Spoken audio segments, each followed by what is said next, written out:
నిర్మలా సీతారామన్, అక్కడ అనురాగ్ ఠాకూర్, అలాగే రాష్ట్రపతిని కూడా కలవడానికి వెళ్ళారు. ఆ తర్వాత క్యాబినెట్ ఆమోదానికి సర్వం సిద్ధమైనట్టుగా మనకు తెలుస్తుంది. సార్ మీరు చెప్పండి. సో మేడం మాధవి గారు చెప్తూ ఉన్నారు, అన్ని రంగాల్లో అభివృద్ధి దిశగానే వెళ్తున్నాం, పాజిటివ్గా ఉన్నాం, సో $5 ట్రిలియన్ ఎకానమీ సాధ్యమే అని చెప్తున్నారు. దానికి పారామీటర్స్ చాలా ఉంటాయి, మీకు తెలియంది కాదు.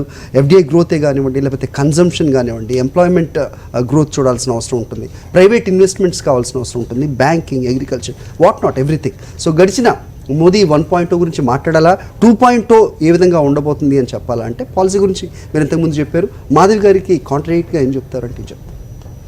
I'm not contradicting her. Okay, I'm supplementing her. Okay, wonderful. అరే బా, 5 ట్రిలియన్ బడ్జెట్ రీచ్ అవ్వడం చాలా ఈజీ అండి. అంటే నేను ఇందాక చెప్పాను కదా మీకు, మీరు కేటాయించిన మొత్తాన్ని ఖర్చు పెట్టాలి అంటే కిందకి దిగాలి.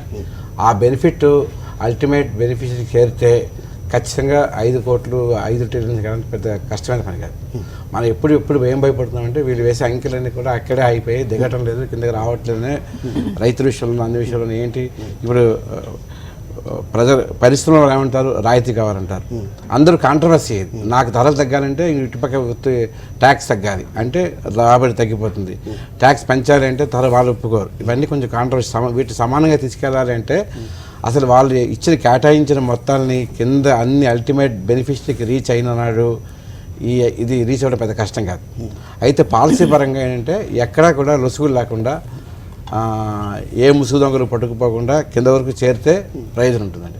ఇంకా చెప్పాలంటే 20 కార్పొరేట్ రేట్లు తగ్గిస్తామని చెప్పి పూర్తిగా ఫేజ్ 29, 28 అలా వచ్చారు. దాన్ని 25కి చేయాలి. తర్వాత వ్యవసాయదారికి వచ్చిన నష్టం మీదకి ఎటువంటి వ్యవసాయదారికి ఆదాయం మీద ఇన్కమ్ లేదు, ట్యాక్స్ కట్టక్కర్లేదు, నష్టాన్ని భరించే ప్రసక్తి లేదు. కానీ నష్టం రాకుండా చూడాలి. అంటే జాతీయ విపత్తు సమస్య ద్వారా కానీ ఇంకేదైనా కానీ నష్టాన్ని నివారించే చర్యలు తీసుకోవాలి. ఇంకా ఎంప్లాయ్మెంట్కి ఇప్పుడు మేక్ ఇన్ ఇండియా తర్వాత స్టార్టప్ అని పెట్టారు కదా, వీటి ద్వారా అవన్నీ నిజంగా అమలుపరచగలికి వెళ్తే మాత్రం ఖచ్చితంగా అది ఇప్పుడు ఏమంటే వాల్వో బస్సు ఎవరు ఊహించారు. ఒకప్పుడు పరీక్ష దగ్గర హాల్లో టెలిఫోన్ బూత్ ఉండాలని చెప్పి రూల్ ఉండాలి. ఇప్పుడు ప్రతి అబ్బాయి చేతిలో 3 టెలిఫోన్లు ఉన్నాయి మామూలుగా. ఇది గ్రోతా అంటే గ్రోతే, లేదా అంటే లేదు. ఇటువంటి గ్రోత్ ఖచ్చితంగా ఏర్పడుతుందండి. ఇప్పుడు అన్ఎడ్యుకేటెడ్ పీపుల్ దగ్గర కూడా ఒక్కొక్కరు 130 కోట్ల దగ్గర 160 కోట్లు సెల్ ఫోన్లు ఉన్నాయంటే అతిశయోక్తి లేదు.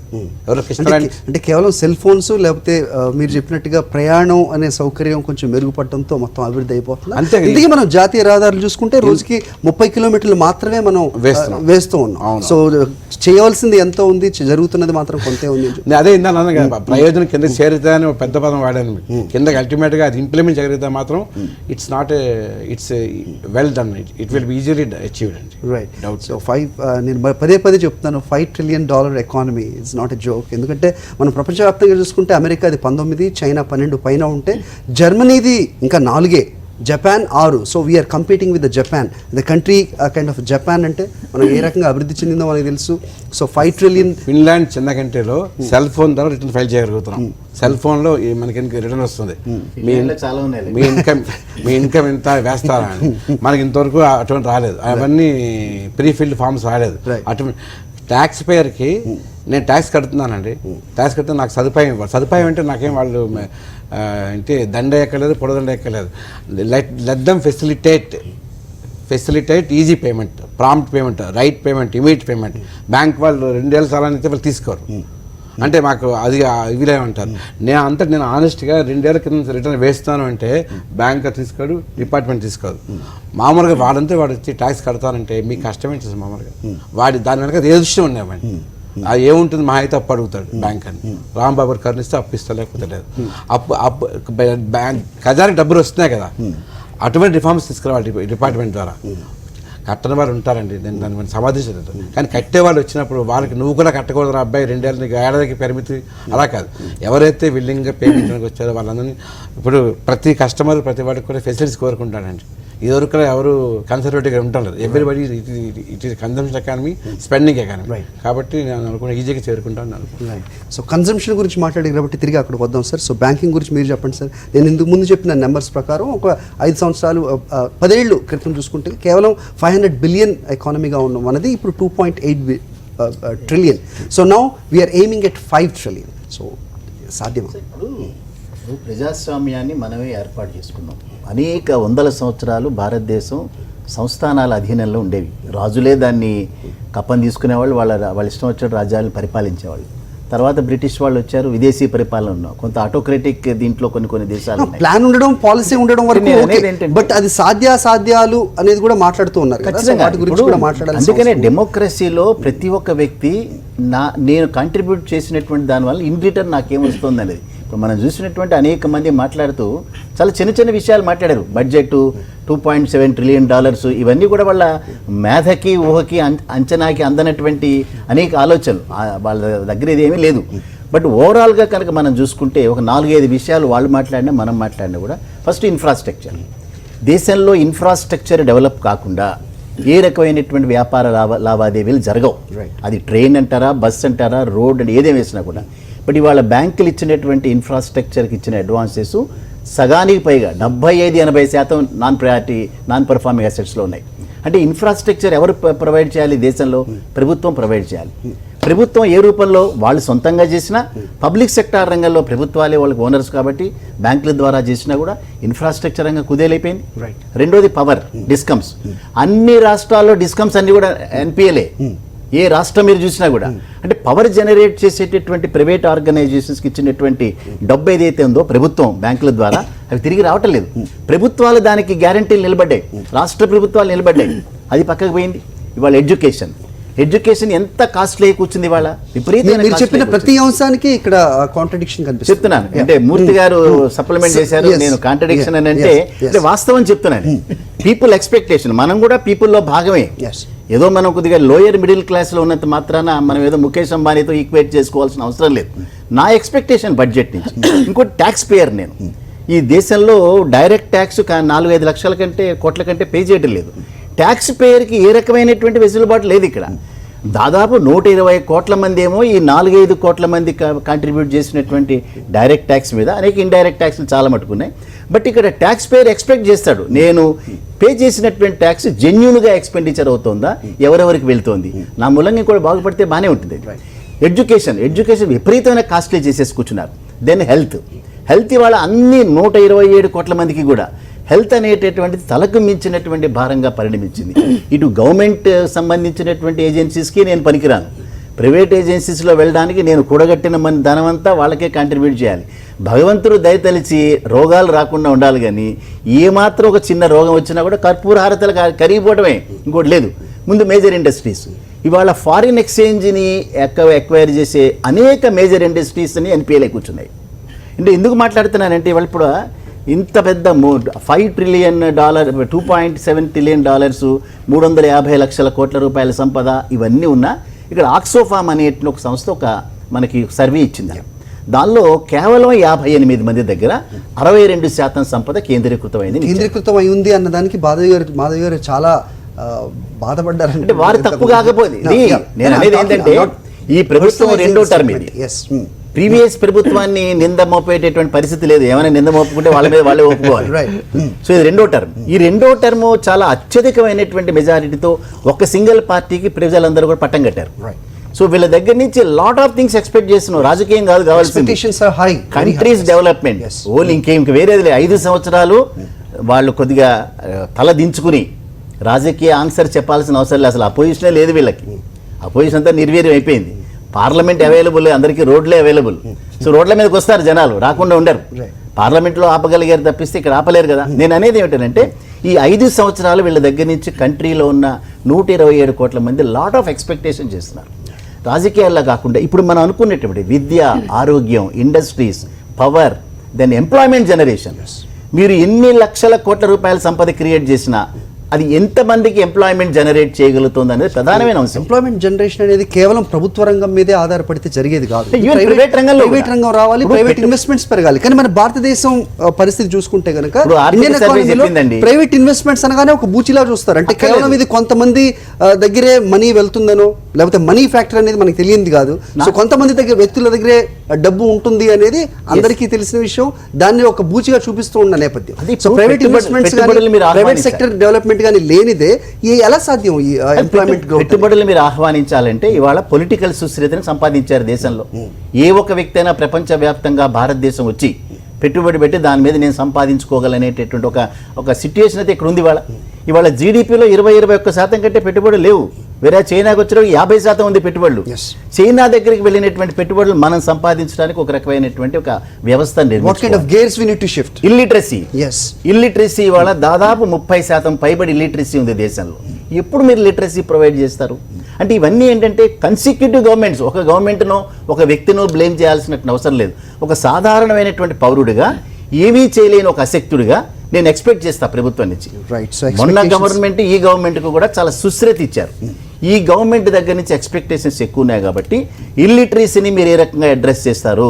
ఇన్ఫ్రాస్ట్రక్చర్ రంగంలో కుదేలైపోయింది ఆ రంగం అంతా కూడా. అనేక మంది పేరెన్నికగల వ్యక్తులందరూ డిఫాల్టర్సే అందరూ కూడా. సో ఆ డిఫాల్టర్స్ని ఎక్కడ చట్టం కిందకి ఎట్లా పట్టుకొస్తారు? మీరు ఐబీసీలు అన్ని రకరకాల చర్యలు వాళ్ళని చట్టం కిందకి తీసుకురావడం ఒక ఎత్తు అయితే, ఆ సంపదని మళ్ళీ తిరిగి తీసుకురావడం ఇంకో ఎత్తు. సంపద సృష్టి జరుగుతోంది ఇక్కడ. వీళ్ళు అనుకున్నట్టు 2024 నాటికి 350 లక్షల కోట్ల రూపాయల సంపద సృష్టి జరుగుతుంది. బట్ సృష్టించినటువంటి సంపద సృష్టికర్తకి ఏమైనా వేతనాల పెరుగుదల రూపంలో వెళ్తుందా, లేదా పెట్టుబడి పెట్టిన వ్యక్తికి మళ్ళీ లాభాల రూపంలో వెళ్తుందా? ఇదే వైటల్ క్వశ్చన్ ఇక్కడ. రైట్. సో $5 trillion ఎకానమీ అది సామాన్యుడికి ఏ విధంగా లబ్ధి చేకూరుతుంది? వాళ్ళు చెప్తున్న అంకెల ప్రకారం 120 కోట్ల మందిని భాగించినట్టయితే కనుక మనిషికి $4,000 ఇస్ నథింగ్ బట్ సంవత్సరం చూసుకుంటే నలుగురు కుటుంబానికి వేసుకుంటే ఒక్కొక్కరికి ₹1,00,000. అది ఏ రకంగా సాధ్యం మీరు చెప్పాల్సిన అవసరం ఉంది. అనిల్ కుమార్ గారు చెప్పినట్టు, అనిల్ రెడ్డి గారు, సో ఏ విధంగా అందరికీ ఇది చేరాలి, సంక్షేమ కార్యక్రమాలు కానీ లేకపోతే మిగతా అంశాలు కానీ సామాన్యుడికి లబ్ధి చేకూరినప్పుడే ఏ బడ్జెట్ అయినా సక్సెస్ అయినట్టు ఇంతకుముందు మూర్తి గారు కూడా చెప్పారు. రైతుల విషయం ముఖ్యంగా ప్రస్తావించాల్సిన అవసరం కూడా ఉంది. Let's go for short break. తిరిగి వద్దాం. 19 and 20 దీంట్లో ఒక సామాన్యుడు ఏం ఆశిస్తున్నాడు? సో ఈ బడ్జెట్లో సామాన్యుడికి ఏం దక్కబోతోంది? ముఖ్యంగా రైతుల గురించి, విద్యార్థుల గురించి, ఆరోగ్యపరంగా కూడా మాట్లాడుతూ ఉన్నారు. సో ఒక యంగ్ ఇండియా ఏం ఆశిస్తుంది, ఒక యంగ్ ఇండియాకి ఏం కావాలి? సో $5 trillion ఎకానమీ దిశానిర్దేశం చేసిన ప్రైమ్ మినిస్టర్ మోదీ ఏ విధంగా వాళ్ళ ఆర్థిక మంత్రి నిర్మలా సీతారామన్కి దిశానిర్దేశం చేశారు. అరుణ్ జైట్లీ గారి ఆశీస్సులతో ఇవాళ నిర్మలా సీతారామన్ బడ్జెట్ ఏ విధంగా ఉండబోతోంది అనేది మాట్లాడుతున్నాం. So why private investment as a bad news when it comes to Indian economy అనేది క్వశ్చన్ మార్క్. మీరు మోడీ గారి మొదటి ప్రభుత్వం కన్నా ముందు చూసినట్టయితే అక్కడ జరిగిన లావాదేవీలు ఏవైతే జరిగాయో దాన్ని చాలా మట్టుకు నెగిటివ్గా చూస్తున్నాం మనం. నెక్స్ట్ 5 yearsలో ఏవైతే వచ్చాయో దాంట్లో మ్యాక్సిమం ఎక్స్టెంట్ వరకు స్టార్టింగ్ స్టేజ్లో ఉన్నాయి. ఇంకా ఫుల్ ఫేజ్ అది ఓపెన్ కాలేదు. సో ఈ సెకండ్ ఫేజ్లో టోటల్గా ఓపెన్ అవుతుంది. అప్పుడు మీరు చెప్పగలుగుతారు బ్యాడ్ ఫేజ్ ఉందా లేదా అన్నది. So whatever we're seeing today as on date is the before to the Modi's power. So ఈరోజు ఇంకా ముందు కూడా ఇప్పుడు ఏదైతే ప్రస్తుత గవర్నమెంట్కు ఫుల్ ఫ్లెజ్ పవర్ ఉందో, సో ఇతర దేశాలు కూడా ఇండియా సైడ్ ఎక్కువ మటుకు మొగ్గు చూపిస్తున్నాయి. ఈ మధ్యకాలంలో చూసినట్టయితే చైనా నుంచి యుఎస్కు ఎన్నో వస్తువులు అక్కడికి బ్యాన్ చేయడము, లేకపోతే ట్యాక్సెస్ పెంచడంతో చూసినట్టయితే ఇక్కడున్న చైనాలో ఉన్న ఎక్కువ మటుకు ఇండస్ట్రీస్ మన ఇండియాకు వచ్చి ఇక్కడ నుంచి లావాదేవీలు చేసుకునే అవకాశం ఒక మంచి మార్గం దొరికింది. కాబట్టి వచ్చే రోజుల్లో మనకు డెఫినెట్గా ప్రైవేట్ ఇన్వెస్ట్మెంట్ వస్తుంది. ఈ రకమైన గ్రోత్ ఎక్స్పెక్ట్ చేసేటప్పుడు ఎక్స్పోర్ట్స్ దాని పాత్ర చాలా ప్రాముఖ్యమైనదిగా చెప్తూ ఉంటారు. అదే చెప్తున్నాను. ఇప్పుడు చైనా వాళ్ళు ఇక్కడికి వచ్చిన తర్వాత పెట్టిన తర్వాత వాళ్ళు నెక్స్ట్ చేసే ఎక్స్పోర్ట్స్ అని ఎక్కడికి బయటికే, whether it is happening with the Indian people or the private people అన్నట్టు సెకండ్ పాయింట్ ఇక్కడ. బట్ ఎక్స్పోర్ట్స్ పాయింట్లో చూసినట్టయితే ఈరోజు మనకున్న ఎక్స్పోర్ట్స్ చాలామంది అంటారు చాలా స్లోగా ఉన్నాం మనము, ఇంకెన్నో ఎదగాలని అంటున్నాము. కాబట్టి ఆ ఎదగలేని పక్షంలో ఇప్పుడు ఏవైతే చైనా నుంచి ఇండస్ట్రీస్ ఇక్కడికి ఆల్మోస్ట్ స్టార్ట్ అయ్యాయి, మేబీ నెక్స్ట్ 1.5-2 years లోపల ఫుల్ ఫ్లెడ్జ్ వచ్చిన తర్వాత ఎక్స్పోర్ట్స్ స్టార్ట్ అవుతాయి ఇక్కడ నుంచి. అంటే చైనా వాళ్ళ ఇండస్ట్రీ ఏవైతే పార్టిసిపేషన్ ఉంటుందో వాళ్ళ టార్గెట్ మళ్ళీ అమెరికాకి ఎక్స్పోర్ట్ చేయడమే. కాబట్టి డెఫినెట్గా మన దగ్గర అప్పుడు ఎక్స్పోర్ట్స్ అనేది ఇంక్రీజ్ అవుతుంది. దానికి మ్యానుఫ్యాక్చరింగ్ కూడా హ్యాండ్ ఇన్ హ్యాండ్ వర్క్ చేయాల్సిన అవసరం డెఫినెట్గా. ఈ క్రమంలోనే స్మాల్ స్కేల్ సెక్టర్ను దృష్టిలో పెట్టుకున్నట్టయితే డెఫినెట్గా మీరు అన్నట్టు ఎంప్లాయ్మెంట్ జనరేషన్ ఉంటుంది. ఎందుకంటే లార్జ్ స్కేల్ కంపెనీస్ ఏవైతే చైనా అని లేకపోతే ఇతర దేశాలకు వెళ్ళి వచ్చిన కంపెనీస్ ఏవైతే ఉంటాయో ఎక్కువ మట్టుకు వాళ్ళు ఆటోమేషన్ మీద డిపెండ్ అవుతారు. లేబర్ ఓరియంటెడ్ తక్కువ ఉంటుంది, మాస్ ప్రొడక్షన్ ఉంటుంది. కానీ మన దగ్గర స్మాల్ స్కేల్ సెక్టర్కి ఎట్లుంటుందంటే లేబర్ ఓరియంటెడ్, మన ఏదైతే మన మెకానిజం ఉంటుందో ఫాస్ట్గా ఉండదు కాబట్టి లేబర్ ఓరియంటెడ్ ఉండి మనకు ఎక్కువ ఛాన్సెస్ ఉంటుంది. సో దానికి అనుసంధానంగా లార్జ్ స్కేల్ ఇండస్ట్రీస్కు కావాల్సిన requirement small scale sector supportive సిస్టంలో పోయినట్టయితే డెఫినెట్గా మనకు స్మాల్ స్కేల్ సెక్టర్కు ఊరతగలుగుతుంది, తర్వాత లార్జ్ స్కేల్ సెక్టర్ కూడా మనకు ఎక్స్పోర్ట్స్లో అవకాశం వస్తుంది. ఈ రెండు మనం చూసినట్టయితే నెక్స్ట్ 5 yearsకు మీరు అనుకున్నది సాధ్యమవుతుందా లేదా అన్నది ఈరోజు మనం మాట్లాడుకునేటప్పుడు క్వశ్చన్ మార్క్ మనం అనుకోవచ్చు. కానీ గత ఇందాక మీరు అన్నట్టు నా 5 సంవత్సరాల క్రితము 10 సంవత్సరాల కింద చూసినప్పుడు ఉన్న ఫిగరు ఈ 5 సంవత్సరాలు చూసినప్పుడు దానికి ఎంతవరకు పెరిగిందో దీన్ని నెక్స్ట్ లెవెల్కి పోయినప్పుడు ఏ లెవెల్కి ఇంక్రీజ్ అవుతుందని చూసినట్టే డెఫినెట్గా మనం అదొకటి పాజిటివ్గానే చూడాలి తప్పించి నెగిటివ్గా కాదు.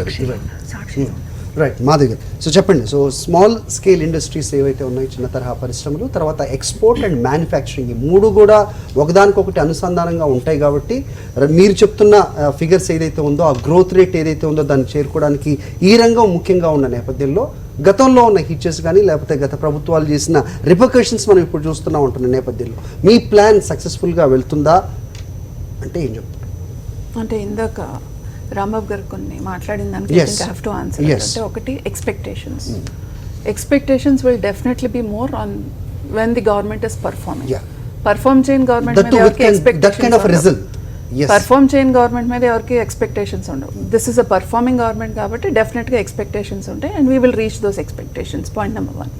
రెండోది అంటే he being in banking sector, I would have been glad had he told NPS అనేది ఇవాళ ఏదో మేము గవర్నమెంట్లోకి వచ్చినాక ఇప్పుడు మేము లోన్స్ ఇచ్చి మీరు ఇది ఫస్ట్ 2 years 3 years మాట్లాడితే that can be bought but not after 5 years, not when the Modi 2.0 is still. Let me complete. Yeah, please. Because ఆయన ఆ మాట చెప్తే బాగుండేది. The reason why I'm telling is ఇవాళ గతంలో ఉన్న అనేక ఏదైతే ఎన్పిఎల్ ఉన్నాయి అది ఏ రకంగా ఆ రోజు దాసారో ఇంకోటి చేశారో అన్నీ కూడా బయటకు వచ్చినాయి. దాని ఎఫెక్ట్ ఇప్పుడు as you so shall you reap అంటే ఇందాక అనిల్ రెడ్డి గారు అన్నట్టు ఇవాళ వాట్ ఎవర్ యూర్ సీయింగ్ ఏదైతే ఈ బయట నుంచి వచ్చి ఇన్వెస్ట్మెంట్స్ చేయట్లేదు, దిస్ ఇస్ బిఫోర్ మోదీ గారు టర్మ్కి ముందు జరిగిన దాంతో డెఫినెట్గా కొంత భయాందోళనలు ఉన్నాయి అనే మాట ఆయన అన్నారు, అంటే బిఫోర్ మోదీ టర్మ్. అయితే నేను అనేది ఏంటంటే ఇవాళ ఎన్పిఏలు ఆ టైంలో జరిగిన ఎన్పిఏలు they didn't actually projected as an NPA, అదేంటంటే తొక్కిపెట్టారు. ఇవాళ ఎన్పిఏలు నేను ఇవాళ ఒకటి అడుగుతున్నా, 5 years from now you will not have an account to show that this is an NPA because ఇవాళ సంస్కరణలు ఆ రకంగా వస్తున్నాయి. ఇవాళ గ్రాస్ రూట్ లెవెల్లో ఫౌండేషన్ లెవెల్లో ఆ సంస్కరణలు జరుగుతున్నాయి. అండ్ ఐఎమ్ షూర్ ఏ విధంగా అంటే మీరు చెప్పిన సర్వేలో చెప్పిన విధంగా 50 లక్షల కంటే తక్కువ ఎవరైతే లోన్స్ కావాలో వాళ్ళకి కొలాటరల్ ఫ్రీగా లోన్స్ ఇవ్వాలి అనే ఒక సర్వేలో మీరు చెప్పిన అంశం దాన్ని బట్టి అవుతుందా ఆ రకంగా? అంటే కాదండి, నేను ఇప్పుడు ఒకటి చెప్తున్నా. ఇవాళ ఇందాక మోడీ, ఇవాళ నీరవ్ మోడీ లాంటి వాళ్ళు లేకపోతే విజయ్ మాల్యా లాంటి వాళ్ళు ఇవాళ లోన్స్ తీసుకున్నారు, వెళ్ళిపోయారు. This is fact. ఏ టైంలో తీసుకున్నారు, ఏ టైంలో వెళ్ళిపోయారు, దిస్ ఇస్ ఆల్ ఫ్యాక్ట్. ఎవరు కాదనే ఇదైతే లేదు. కానీ ఇవాళ మా టర్మ్లో you will not find Nirav Modis or Vijay Mallyas who will be taking loans from the banks like this. ఇలాంటి నామ్స్ అంటే ఇష్టం వచ్చిన వాళ్ళకి వాళ్ళకి ఇవ్వటం కాదు. ఆబ్వియస్లీ ఇవాళ మేము ముద్రా లోన్స్ గురించి మాట్లాడినా లేకపోతే ఏదైతే మీరు అన్నట్టు ఏమి కొలాటరల్స్ లేకుండా డెఫినెట్లీ ఫర్ స్మాల్ పీపుల్ ఇవాళ ముద్రా లోన్స్ అనేది ఎవరికి ఇస్తున్నారు మీరు చూడండి. Who are the beneficiaries from Mudra loans? కూరగాయలు అమ్ముకునే వాళ్ళకి అది 10,000 కానివ్వండి, ₹1,00,000 కానివ్వండి, 5 లక్షలు కానివ్వండి, 10 లక్షలు కానివ్వండి, చిన్న వాళ్ళు అంటే వాళ్ళు ఎంతెంత వడ్డీలు కట్టి బయట నుంచి తీసుకొచ్చి అటుంటారు. సో నేను అనేది దిస్ గవర్నమెంట్ లేదండి అవ్వలేదు, అవ్వలేదు. You show any report that has come లేదు. అయితే ఒకటి నేను అనేది ఏంటంటే ఇవాళ NPS is definitely threat to the banking industry. ఇవాళ ప్రతి ఒక్కరు బ్యాంకింగ్ రంగం కుదేలైపోయిన పరిస్థితి అండి. అవును, it is because of NPS. నేను అందుకని అంటున్నా ఈ గవర్నమెంట్ వచ్చినాక you will not find NPS. ఇంకా నెక్స్ట్ 5 years అంటే ఆబ్వియస్లీ ఎన్పిఎస్ అంటే 3 years మీరు సరిగ్గా చేయకపోతే ఆబ్వియస్లీ 3 years తర్వాత ఎన్పిఏ అనేది డిక్లేర్ చేస్తారు. Whatever it is that is the secondary thing. కానీ మీరు you will see that this government will ensure that you will not have another Vijay Mallya in making or another Nirav Modi in making. ఎవరెవరైతే నరేంద్ర మోదీ గారు ఒక మాట అన్నారు, జోబీ అంటే ఎవరెవరైతే మింగారో వాళ్ళతో కక్కిస్తాం అన్నారు. డెఫినెట్గా ప్రతి రూపాయి ఎవరెవరైతే మింగారో వాళ్ళందరి దగ్గర నుంచి తీసుకొచ్చే ప్రయత్నం మొదలెట్టారు. అందుకనే చాలా నామ్స్ మార్చడం జరిగింది, ఆ సంస్కరణలన్నీ తీసుకొస్తున్నారు. So this is one part of it. అంటే ఇవాళ నరేంద్ర మోదీ గారు సెకండ్ టైం వచ్చేసారు, ఫుల్ పవర్ వచ్చింది కాబట్టి ఇమీడియట్గా చేసేయండి అంటే డెఫినెట్గా సంస్కరణలు తీసుకొస్తున్నారు కాబట్టి ఈ దిశలో వెళ్తున్నాం, పాజిటివ్గా వెళ్తున్నాం. తర్వాత ప్రపంచంలో ఇవాళ మనం తీసుకొచ్చిన సంస్కరణలు కానీ ఇవన్నీ ప్రపంచంలో అనేక మంది కూడా they are really looking at India. The next alternative hub for anybody is India. ఎందుకంటే ఇక్కడ అలా పెరుగుతుంది ఎకానమీ కానివ్వండి, ఏ రకంగా అయినా. మనం ఎక్కడి నుంచి ఏ ప్లేస్కి వెళ్ళాం, 6th వచ్చాము అని అంటే డెఫినెట్గా ఎంతమందిని దాటుకుని మనం పైకి వచ్చాం అనేది డెఫినెట్గా the world is watching it is. రెండోది, ఇవాళ India is not in island. Island అంటే వేరే వాళ్ళతో సంబంధం లేకుండా India economy is only India's economy. దీనిపైన ప్రపంచంలో ఏది జరిగినా దీనిపైన ఎఫెక్ట్ పడదు అనేది లేదు. డెఫినెట్గా అక్రాస్ ది వరల్డ్ గ్లోబ్ ఏమేమి జరుగుతాయో డెఫినెట్గా కొంత ఎఫెక్ట్ పడుతుంది. But in a positive thing, నేను అందుకని అన్నా these are all corrections that are happening. From these corrections we will definitely go. So reforms అనేది డెఫినెట్గా ఈ ప్రభుత్వం చాలా ధైర్యంగా కంపీట్ కాదు to place next Japan. So వేరే జపాన్స్ $6 trillion ఎకానమీ అయితే నా లెక్కలో మనిషికి ఆశయం ఆశ లేకపోతే జీవించడం వేస్ట్. మనం కూడా ఒక ప్రభుత్వం ఒక గోల్ సెట్ చేసుకుని ఇది చెయ్యాలి అని డెఫినెట్ గా చేస్తుంది. I don't think it is too much of ఇది. Any budget has economic and political implications, particularly a country like India. So And what do you కాదండి, think, see, which side you're inclining towards? Every budget, see, before every budget everybody says that okay, this budget whichever the central government is bringing, it will be towards getting votes in some state or something, to influence some state or something. This has been happening. It is a routine practice always. Uttar Pradesh elections ముందు వచ్చిన budget ఏమన్నారంటే UP elections target చేసుకుని budget ఉంటుంది. See, these kind of things we have heard from past 5 years also, and I know we'll be hearing it in the next few years also. వేరే state elections వచ్చినప్పుడు this happens. అందుకనే 1 nation 1 election వస్తే ఇవన్నీ ఈ goal అంతా ఉండదు regular గానే. అయితే నేను అనేది ఎందుకంటే ఇవాళ ఉత్తరప్రదేశ్ ఎలక్షన్ అప్పుడు కూడా ఇదే అంటే, but what we did was it was just continuity. ఇవాళ ఫస్ట్ బడ్జెట్ మేము ప్రవేశపెట్టినాక దట్ వాజ్ ఇన్ 2014 ఏమన్నా రైల్వేస్ కూడా మీరు గమనిస్తే కొత్త ప్రాజెక్ట్స్ ఏమి మేము చెయ్యం. పాత గవర్నమెంట్ ఏదైతే ప్రామిస్ చేసిందో we will ensure that those are completed and will take it forward అన్నారు. So this is the commitment. We're not making any false promises anywhere. We're just seeing that there is a continuity in what has been promised and what has been promised. డెఫినెట్గా this is how it will go forward. ఇందాక ఒక ఆయన పెద్ద ఆయన అన్నారు, ఇది ఎక్కడి నుంచి ఇస్తున్నారు, మా డబ్బే కదా అంటే, see either the state government or the central government, nobody will have their own fund. ఎవరో ఎక్కడి నుంచో తీసుకొచ్చేది కదా. It is definitely the tax payers amount. అది స్టేట్ గవర్నమెంట్ కానివ్వండి, సెంట్రల్ గవర్నమెంట్ సెంట్రల్ గవర్నమెంట్ లో కూడా it will not have anything else. Priority ఏముంటుంది అంటే డెఫినెట్గా నేషనల్ డిఫెన్స్ ఒకటి, for your security reasons whatever it is, అదొక ఒక ఇది. ఆఫ్టర్ దట్ డెఫినెట్గా ఇవాళ స్టేట్స్కి ఇచ్చేది ఏ స్టేట్స్కి మేము అందుకని అంటున్నాం సబ్కా సాత్ సబ్కా వికాస్ విత్ విశ్వాస్. ఆ సబ్కా వికాస్ లో ఆంధ్రప్రదేశ్ పరిస్థితి ఏంటో కూడా మాట్లాడదాం. ఎందుకంటే మనం చెప్తున్నాం తెలుగింటి కోడలు నిర్మలా సీతారామన్ గారు ఏం చేయబోతున్నారు, తెలుగు రాష్ట్రాలకి ఏం చేకూరబోతోంది. చిన్న బ్రేక్ తర్వాత మాట్లాడదాం. Let's go. గురించి మాట్లాడుతూ ఉన్నాం, అనలిస్టులు మనతో ఉన్నారు, అలాగే మాధవి గారు కూడా ఉన్నారు. సో మాధవి గారు చెప్పండి. ముందు అనిల్ రెడ్డి గారు అలాగే రాంబాబు గారు చెప్పిన దానికి కూడా మీరు సమాధానం ఇస్తూ ఉన్నారు. స్మాల్ పాయింట్ మ్యామ్, ఇప్పుడు 7.2 నుంచి 6.8కి ఏదైతే జీడిపి వచ్చిందో, 8 ఏదైతే కాన్స్టెంట్గా ఏదైతే మెయింటైన్ చేయాల్సిన అవసరం ఉందో, మీరు చెప్పిన గ్రోత్ సాధించాలి అంటే డబుల్ డిజిట్ గ్రోత్ కావాలి ఈ 5 ఏళ్లలో. అది ఏ రకంగా సాధిస్తారు చెప్పండి. ఇవాళ నేను అదే చెప్తున్నా, అన్ని సెక్టర్స్లో it just can't happen only just because of agriculture or just because of ఇది. అన్ని సెక్టర్స్ గ్రోత్ వస్తేనే దిస్ విల్ హ్యాపెన్. సో అన్ని సెక్టర్స్లో గ్రోత్ రావడానికి that is where we will concentrate అని చెప్పడానికి రీజన్ ఒకటి. తర్వాత ఇందాక హెల్త్ గురించి మాట్లాడారు. Yes, health is a priority and that is why the government has taken up Ayushman Bharat. ఇవాళ అన్ఫార్చునేట్ ఏంటంటే కొన్ని state governments are not implementing. ఇవాళ సెంట్రల్ గవర్నమెంట్ డెఫినెట్గా చెయ్యాలి అనేది ఒక సామాన్య కుటుంబానికి 5 లక్షలు బీమా తీసుకొచ్చి అంటే జస్ట్ బికాస్ డెఫినెట్గా ఇందాక చాలా మంది కూడా మాట్లాడినట్టు ఇవాళ హెల్త్ని నిజంగా ఒక హాస్పిటల్కి వెళ్తే you don't know how much you have to pay and come out. So అలాంటి పరిస్థితుల్లో ఉన్నప్పుడు ఇవాళ ఆయుష్మాన్ భారత్ అది ఏంటంటే right from delivery to cancer లేకపోతే వాట్ ఎవర్ ఇట్ ఈస్, అంటే more number of diseases are covered in it and it is very simple also.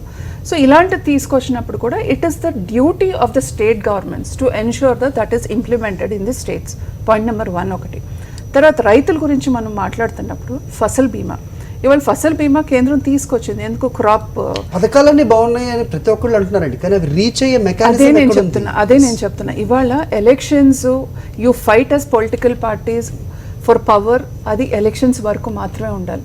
The first meeting Narendra Modi had in Tirupati after the elections was ఇదే చెప్పారు, elections అయిపోయినాయి, now we have to work only for people. ఇవాళ నాకు ఓటేసిన వాళ్ళకే నేను ప్రధానమంత్రి కాదు, I'm here as a prime minister for the 130 crore people, అందరికీ నేను ప్రైమ్ మినిస్టర్ అని చెప్పారు. అట్లానే ఇవాళ రాష్ట్రాలు కూడా ఇవాళ ఫెడరల్ స్ఫూర్తి ఏదైతే ఉందో ఆ రకంగానే ముందుకెళ్లాల్సిన అవసరం ఉంది. నేను దానికి సమాధానం చెప్తా. ఇవాళ అందుకనే నేను అంటున్నా, ఇవాళ కేంద్ర పథకమా రాష్ట్రాల పథకమా అనేది కాదు, ఇవాళ ప్రజల కోసం తీసుకొచ్చినప్పుడు అది ప్రజలకి చేరవేసే బాధ్యత ప్రభుత్వాలది. అది రాష్ట్ర ప్రభుత్వం కానివ్వండి, కేంద్ర ప్రభుత్వం కానివ్వండి. Point number 1. రెండోది, ఇవాళ ఆంధ్రప్రదేశ్ ఫర్ ఎగ్జాంపుల్, ఒక చిన్న ఎగ్జాంపుల్ నేను చెప్తా. అంటే మొన్న నాకు what ever I heard, because I didn't see or hear Jagan గారు డైరెక్ట్గా మాట్లాడింది అయితే నేను వినలేదు, కానీ but I heard it from second so saying that కేంద్రం నుంచి వచ్చింది ఏదైనా సరే అది కేంద్ర ప్రభుత్వమే ఇచ్చింది అని మేము చెప్తాము, మేము ఎక్కడ మా స్టిక్కర్లు వేసుకోము బాబు గారు లాగా అనేది ఒక స్టేట్మెంట్ వచ్చింది. సరే కాసేపు స్టిక్కర్లు వేసుకుంటారా వేసుకోరా దట్ ఇస్ సెకండరీ, కానీ ఒక విషయం బయటపడింది. అమరావతి నుంచి అనంతపూర్కి రోడ్డు ఏదైతే శాంక్షన్ అయ్యిందో that happen during when Chandrababu Naidu గారే ఉన్నప్పుడు శాంక్షన్ అయింది, కానీ తొక్కిపెట్టారు. ఇవాళ వైఎస్ జగన్మోహన్ రెడ్డి గారు వచ్చినాక బయటకు వచ్చింది. అంటే అనేకమైన ఇలా Chandrababu Naidu garu he didn't bring it into the public, ఎందుకనంటే he wanted to show BJP as a culprit there. To certain extent he was definitely successful in bringing that negative this one on BJP, నేను కాదని అన్నట్ల. సో డెఫినెట్గా ఇవాళ కేంద్రం రాష్ట్రానికి ఏమి ఇచ్చిందా ఏంటా అనేది అన్నీ బయటకు వస్తాయి, రాకుండా ఉండవు. బికాజ్ ఏదో ఒక ప్రభుత్వం వచ్చి అణచివేసే ప్రయత్నం చేసినంత మాత్రాన, సిబిఐ రాకూడదు ఈడీ రాకూడదు అని చేసినంత మాత్రాన నిజాలు రాకుండా ఎంతో కాలం అయితే యూ కాంట్ స్టాప్ దెమ్ కదా. సో నేను అందుకని అంటున్నా, ఇవాళ కేంద్ర ప్రభుత్వం అన్ని రాష్ట్రాలకి ప్రయారిటైజ్గా ఆ రాష్ట్రాలకి ఏమేం చేయాలి చేసుకుంటూ వచ్చింది. సరే, ఆంధ్రప్రదేశ్ రాష్ట్రం పరిస్థితి విభిన్నంగా ఉంది, మీకు తెలిసిందే. మొత్తం విభజన తర్వాత ఏదన్నా రాష్ట్రం క్యాపిటల్ కూడా లేని పరిస్థితుల్లో వెళ్ళింది అంటే కనుక అది కేవలం ఆంధ్రప్రదేశ్ రాష్ట్రం. ప్రస్తుతం ఉన్న ఆర్థిక పరిస్థితులు చూసుకున్నా, ప్రజానికం ఏ విధంగా ఫేస్ చేస్తుంది ప్రాబ్లమ్స్ అనుకున్నా కానీ ఆంధ్రప్రదేశ్కి ఖచ్చితంగా ప్రత్యేక హోదా అనే ఒక అంశం అది ఉంది. అది మీ దగ్గర నుంచి దొరికిన అవకాశం ప్రతిసారి కూడా అడుగుతాను ముఖ్యమంత్రి గారు చెప్తున్నారు. ఆ విషయం పక్కన పెడితే ఆంధ్రప్రదేశ్కి ఏం చేకూరబోతుంది, ఏం చేకూరాలి, అత్యవసరంగా ఏమి ఇవ్వాలి అంటే కనుక ఏం చెప్తారో అలాంటిది ఏదన్నా ఆశించచ్చా ఆంధ్రప్రదేశ్ ప్రజలు? డెఫినెట్గా అండి. ఇవాళ అందుకే నేను చెప్తున్నా, ఇవాళ ఆంధ్రప్రదేశ్ అనే కాదు, ఇవాళ every state will definitely expect something from the centre. అయితే నేను ఇంకొకటి చెప్పేది ఏంటంటే, ఇవాళ నరేంద్ర మోదీ గారు తిరుపతిలో మాట్లాడినప్పుడు అదే ఆంధ్రప్రదేశ్కి ఏమేం కావాలో అది నేను చేయడానికి రెడీగా ఉన్నా. ఎందుకంటే మీరు కూడా ఒక యంగ్ అండ్ డైనమిక్ ప్లస్ ఒక ఫుల్ మెజారిటీ వచ్చింది. ఇవాళ ప్రజలు కూడా ఏంటి అని అంటే ఈ డైసీగా మధ్యలో ఉంటే అటు ఇటు గోడ మీద పిల్లిలాగా అలాంటి ప్రభుత్వం కాకుండా it has given a stable government. అటు ఆంధ్రప్రదేశ్లో కానివ్వండి, తెలంగాణలో కానివ్వండి, లేదా కేంద్రంలో కూడా స్టేబుల్ గవర్నమెంట్ ఇది. ఎందుకు ఇచ్చారంటే డెఫినెట్గా వీళ్ళు ఏదైతే అనుకున్నారో చేస్తారు అనే ఒక నమ్మకంతో. సో ఆ నమ్మకానికి ఇవాళ రాష్ట్ర ప్రభుత్వం పైన రాష్ట్ర ప్రజలకు ఉన్న ఒక నమ్మకం కానివ్వండి, ఇవాళ కేంద్ర ప్రభుత్వం కూడా ఆ రాష్ట్రానికి ఏమేమి చేస్తుందని కమిట్ అయ్యింది. ఇవాళ ప్రత్యేక హోదా అనేది కుదరదు అనేది చాలా క్లియర్గా మేము చెప్పడం జరిగింది. That will be done in a different form. అంటే ఇవాళ డైరెక్ట్గా ప్రత్యేక హోదా కాకపోయినా ఇన్ అ డిఫరెంట్ ఫామ్ మేము రాష్ట్రానికి ఏమేమి చేయాలి అది చేస్తాము అనే దీంతోనే డెఫినెట్గా ఆ దిశగానే మేము ముందుకెళ్తాం. అంతేకాని ఇవాళ ఆంధ్రప్రదేశ్ని ఏదో చిన్న చూపో లేకపోతే ఇంకొకటో అనేది కాదు. మాకు ఆంధ్రప్రదేశ్లో 0 రిప్రజెంటేషన్ ఉన్నా, తమిళనాడులో 0 రిప్రజెంటేషన్ ఉన్నా, but still we are committed to work for everyone, for each and every. Will that intention reflect in the budget? Definitely it will reflect, definitely reflect అవుతుంది. ఎందుకు కాదు, డెఫినెట్గా it will definitely reflect in the budget. అంటే in స్పెసిఫిక్గా మనకి ఇవాళ budget ఇప్పుడు 11 o'clock అట్లా స్టార్ట్ అయినాక I think by the end of the day you will actually know what is what ఏంటి అనేది you will know, but definitely it will be reflected in it.